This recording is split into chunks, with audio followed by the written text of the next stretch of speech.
Just been going around the district providing a quick update on the state budget. Breaking news, there is no budget. And so the fiscal year for New York State goes until March 31st. It's now April 6th. We had passed an extender this past Monday for 10 days, $592 million for 10 days for the state to run.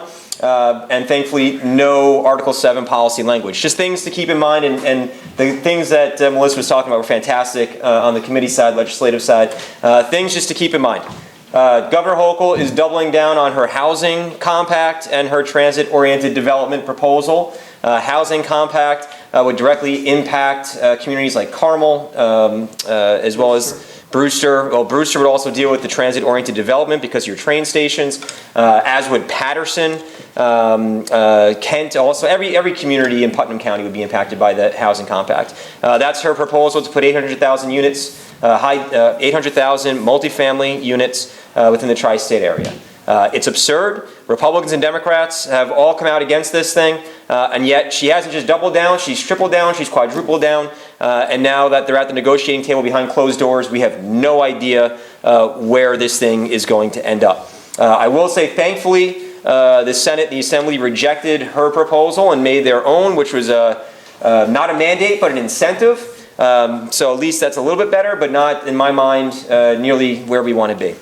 Bail remains the top issue in the budget. And just as a step back, and I said this last night when I was at the Carmel Town Board, it's not like your normal budget when you go to New York State, right? It's not just operating expenses that you have to figure out how to cover. They've put in policy language. So the biggest thing that they're dealing with is trying to, I guess refine, we'll say, cashless bail, which was passed in 2019. Arguably the worst piece of legislation and policy ever implemented in the state of New York.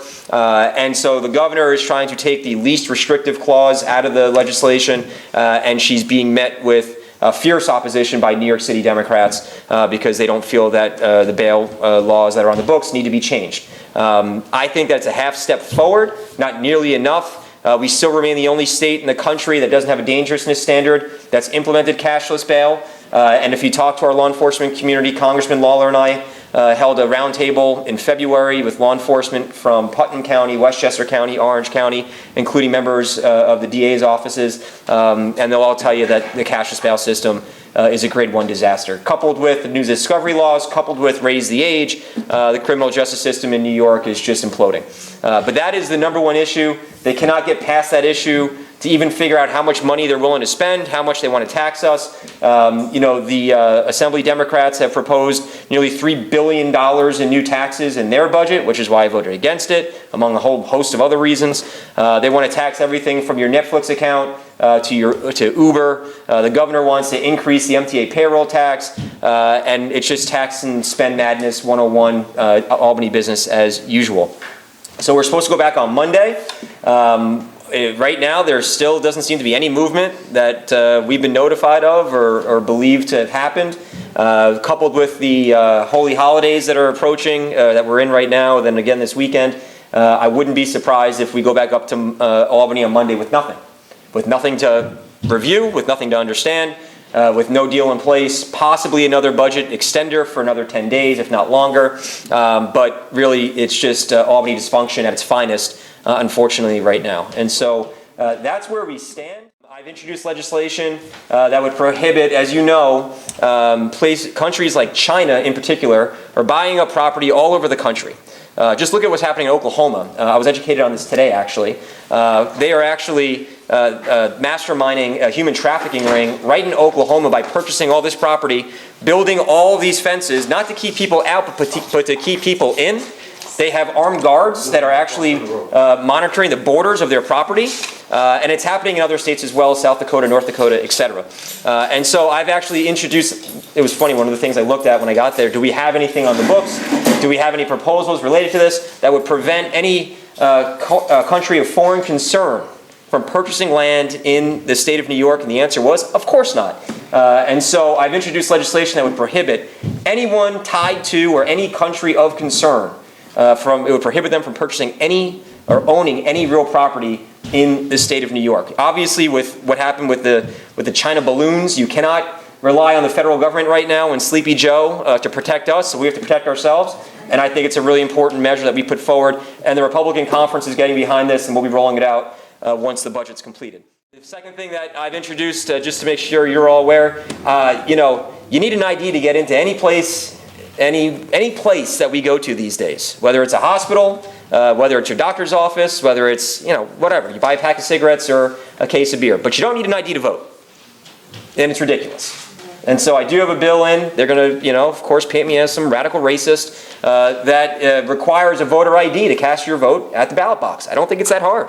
And it's past time that we got this done. And then the other thing that I did was I also continued Kevin Burns' fight to amend the Constitution so that only American citizens are able to, or qualified to vote in our elections. So those are just three things. I just want to put it out there for you on top of the budget that we're fighting on. Climate Act that was passed in 2019.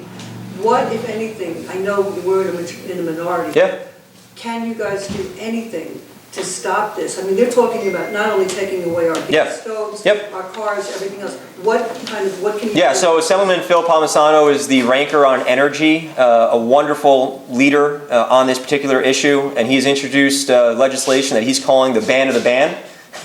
And I'm actually a co-sponsor on it because I think it's just absurd that they're trying to just ban everything in this state, especially when it comes to energy. I think the other thing that we need to really look at, and our conference has been leading the charge on this since the CLCPA started, was an actual cost-benefit analysis. There's never been one done. You have no idea what the cost of this implementation is going to be. Explain to everyone what the consequences are of extenders. Sure. So extenders are handed down by the governor. They're just bridge bills, right? So they keep the government operating for X number of days. The danger that, and Gina and I were knocking on doors yesterday out in Purdy's, and we talked about this. The danger that we face when we continue down this road of extenders is this. In 2010, Governor Patterson faced the same situation. He couldn't get a budget done. And the legislature was blocking him. And so he started handing down extenders. And he handed down extenders that included Article 7 policy language. The problem is you can't decouple the Article 7 language from the operating portion of the extender. So it's an up or down vote straight as it's written.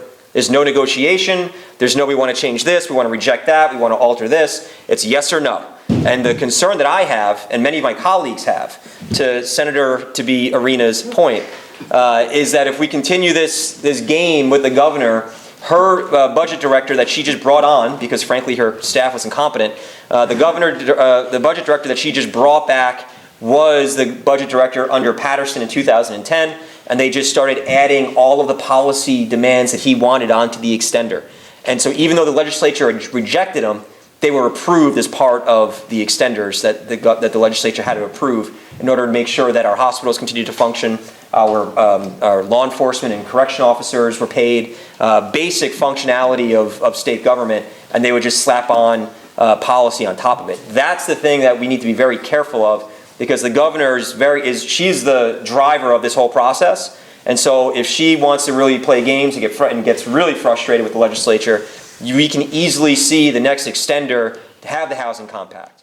It could have the bail language that she wants, which arguably is a half step forward, but not if it also sweeps the FMAP dollars, which I've been working with Kevin Byrne on. The FMAP dollars, her proposal is to take $625 million that the federal government hands down to the counties to implement Medicaid, and she wants to sweep that to New York City to handle the migrant crisis. And if you talk to NYSAC, which is the New York State Association of Counties, the counties are going to be forced to either cut services or raise property taxes. And the average property tax, depending on where you live, will be 7 to 14% increase.